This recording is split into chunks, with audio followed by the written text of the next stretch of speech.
여러분 안녕하세요. 생강남 ETF입니다. 아쉽게도 시장이 크게 하락을 했는데요. 여기서 끝나는 것이 아니라 아직도 큰 두 가지 이벤트가 우리를 기다리고 있습니다.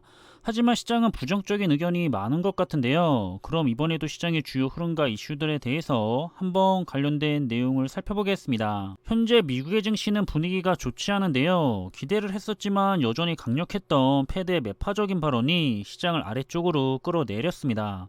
따라서 현재 시간으로 2일 다우지수는 1.55% 하락을 했고요. S&P 500 지수도 마이너스 2.5%, 그리고 기술주 중심의 나스닥 지수는 역시 가장 큰 폭인 3.36%가 급락을 하면서 이렇게 미국을 대표하는 3대 지수는 연일 약세의 흐름을 이어가고 있습니다. 따라서 시장을 대표하고 있는 S&P 500 지수의 흐름을 살펴보자면 이번에도 다시 하락을 하면서 아쉽게도 3,800선이 다시 한번 깨졌습니다. 3,700선대로 지수가 내려온 모습이고요. 이렇게 시장은 하단은 3,500선, 상단은 4,100선을 사이에 두고서 흘러가고 있습니다. 그리고 시장이 좋지 않기도 했고, 특히 나스닥 시장이 크게 하락을 했던 만큼 주요 빅테크 기업들의 흐름도 좋지 못했는데요. 오늘만 해도 3% 이상 하락한 기업들이 8개나 되는 모습이고요. 최근에는 이렇게 빅테크 기업들의 주가가 흔들리면서 조금은 힘든 시기를 지나가고 있습니다. 오늘도 국내장에서는 관련된 ETF들이 모두 흐름이 좋지 못할 것으로 생각이 되고요. 그리고 우리 투자자들이 역시나 많이 투자를 하고 있는 대표적인 투자 분야들의 움직임인데요.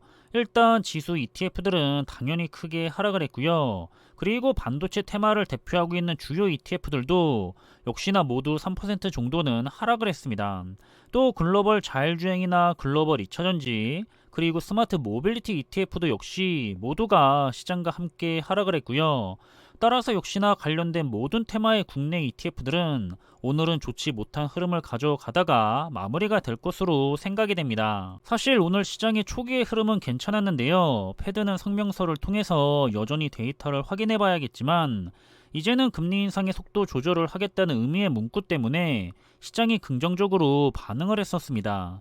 왜냐하면 금리 인상의 속도를 낮출 거라는 시장의 예상에 부합을 했기 때문인데요. 하지만 패드가 금리 인상의 속도를 낮출 수는 있겠지만 최종 금리에 대해서는 더 높아질 수도 있다는 신호가 포착이 되면서 시장의 여건이 더 안 좋아질 수도 있다는 분석도 나왔는데, 이어진 패드 의장의 기자회견에서 그 예상이 딱 들어맞으면서 시장의 분위기가 급격하게 내려갔습니다. 그럼 매파적이었던 패드 의장의 주요 발언들을 살펴보자면, 우선 12월에는 0.5%의 금리 인상을 할까에 대해서 어느 시점이 되면 금리 인상의 속도를 조절하는 것이 적절하겠지만 결과적으로는 아직까지는 명확하게 정해진 것은 없다고 하고요.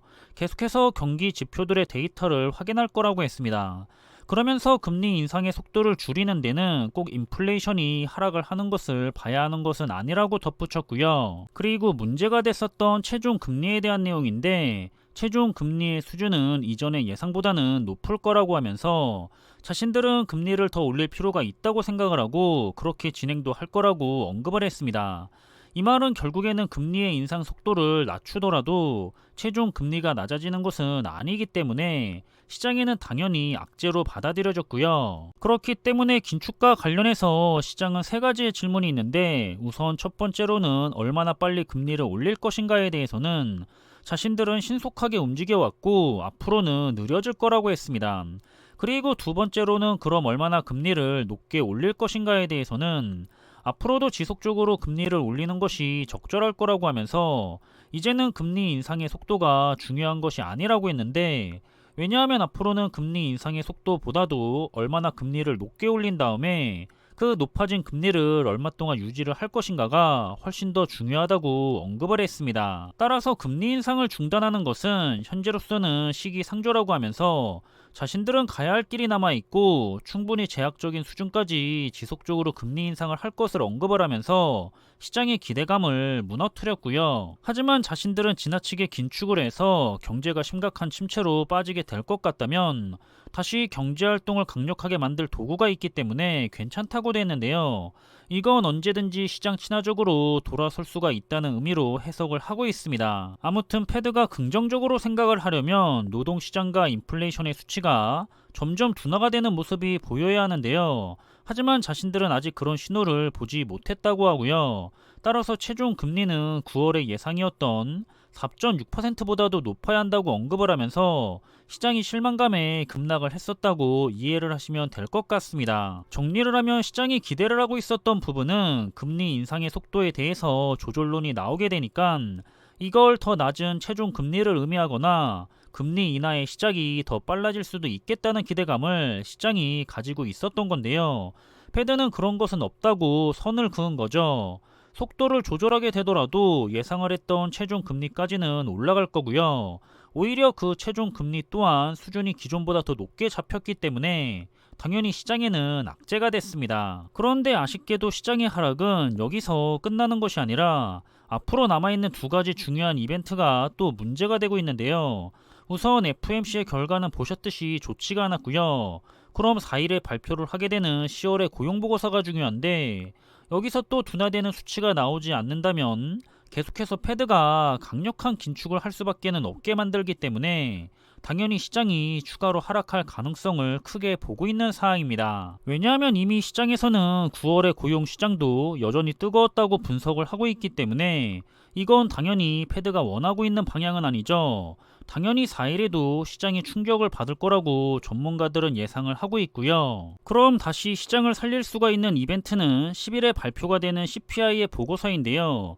여기에서 만약 인플레이션이 의미 있는 수치로 둔화가 됐다면 시장이 살아나겠지만 만약 여기서도 시장이 실망을 한다면 11월의 중요한 이벤트 세 가지로 인해서 시장이 많이 내려갈 수도 있겠다는 부분을 우리도 염두를 하고 있어야 할 것 같습니다. 여기서도 역시나 우리 투자자들이 선택을 할 수가 있는 투자 방법은 꾸준한 적리식 투자를 선택을 하든지 아니면 스스로가 판단을 했을 때 더 내려갈 것이 분명하다고 확신을 한다면 잠시 뒤로 물러나서 시장을 살펴본 다음에 본인이 생각하는 수준까지 시장이 하락을 할 때 다시 적리식 투자를 이어가는 선택을 할 수가 있을 겁니다.